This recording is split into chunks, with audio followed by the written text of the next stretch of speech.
Welcome back mga katambalan, mga hot topic and issue pag-usapan natin. Update po tayo kay Catherine Bernardo na kung saan nga po ay nag-post itong sikat sa kanyang social media account at nag-share ng ilang magagandang photo.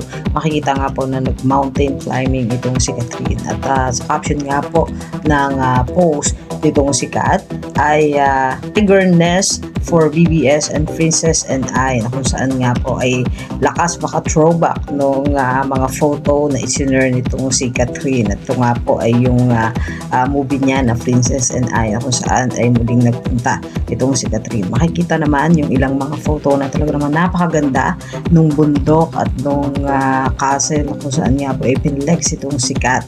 At bukod doon, makikita din yung mga temple na talaga namang may photo pa nga itong si Catherine. At bukod doon, nag-share din itong sikat na masasarap na pagkain. At makikita rin kay Kat yung pagiging sweet doon sa mga dogs na kung saan nga po talagang malapit itong si Catherine. Makikita na nilalaro pa nga nitong si Kat yung napaka-cute na aso na talaga namang hilig nitong si Catherine. At bukod doon ay nag-share din itong si Kat pa ng ilang pang mga photo, mga temple na kung saan ay nagpunta rin itong si Kat at may caption nga po doon na better late than never, Buddha mess coming true.